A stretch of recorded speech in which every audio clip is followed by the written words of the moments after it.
Bagaimana cara mencuri 10 ton emas dari kereta yang dijaga ketat? Kamu lihat, mereka meletakkan obat dulu ke dalam minuman. Kemudian menggunakan wanita cantik untuk memberinya minum. Setelah meminumnya ia akan langsung pingsan.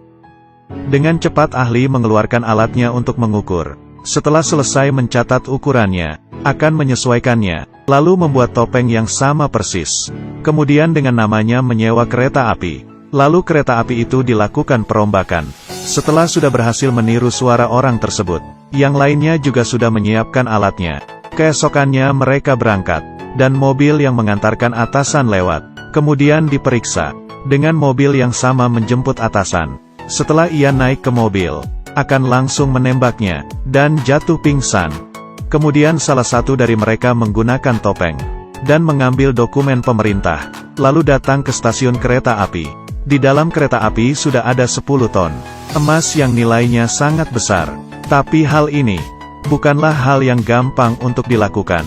Ia mengeluarkan alat pengendali, dan memasukkan kata sandi. Saat menunggu mereka memasukkan sandi, di sisi lain bisa melihat dengan jelas. Kemudian memasangkan bendera kecil di atasnya.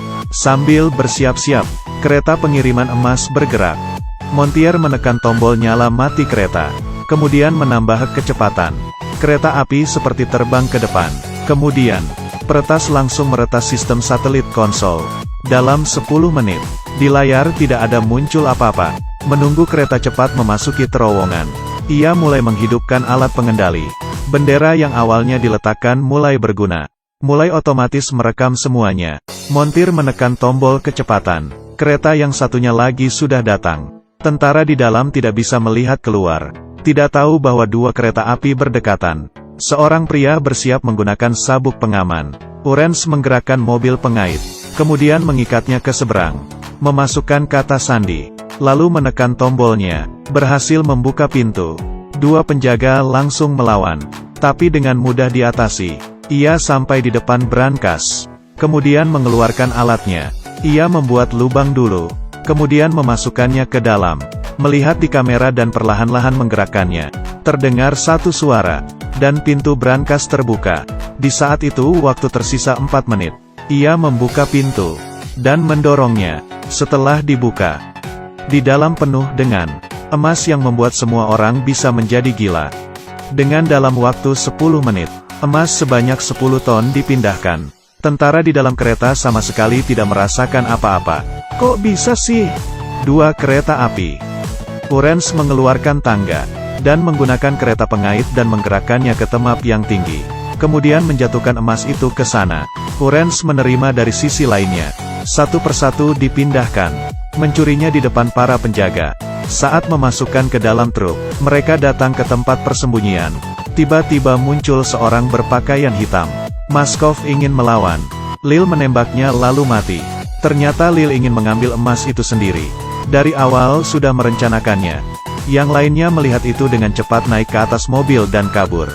Lil mengendari mobil dan menabrak mereka jatuh ke danau. Takut mereka tidak mati, ia langsung menembaknya lagi. Tapi Lil sama sekali tidak berpikir. Semuanya memiliki nyawa yang beruntung. Mereka berhasil keluar dari dalam mobil. Datang ke depan pemakaman. Mereka memutuskan untuk mengambil kembali emasnya. Melawan Lil. Saudara sepupu yang mendengar saudaranya ditembak mati. Memutuskan untuk bergabung. Untuk membalas dendam. Charlie berdandan untuk membeli emas. Dan berhasil sampai di tempat Lil. Menggunakan kesempatan itu dan memasangkan pelacak. Berdasarkan posisi di pelacak, mereka berhasil menemukannya. Ternyata ia menggunakan uang tersebut, dan membangun istana raksasanya sendiri, yang terdiri dari emas. Bila ingin mengambil emas kembali, mereka harus membuat Lil keluar dari istana. Agar bergerak dengan mudah, mereka membeli 3 mobil. Jangan lihat mobilnya yang kecil. Melewati hal itu, di dalamnya akan diletakkan emas. Kecepatannya juga lumayan cepat. Semua persiapan telah selesai. Rencana pembalasan dendam dimulai. Pertama kali mencari peta bawah tanah kota tersebut. Menggunakan identitas pembeli dan Lil untuk menemukan posisinya. Kemudian, di pengiriman sudah dipasang bom. Dan mereka sudah melakukan persiapan. Di sini, Lil membiarkan emas masuk ke dalam mobil. Menunggu truk itu di sampingnya. Sang perempuan akan menggunakan alat pengendali untuk mengatur lampu lalu lintas. Tempat ini menjadi perangkap. Setelah truk itu masuk ke dalam perangkap, mobil akan menerima sinyal dan menekan tombolnya.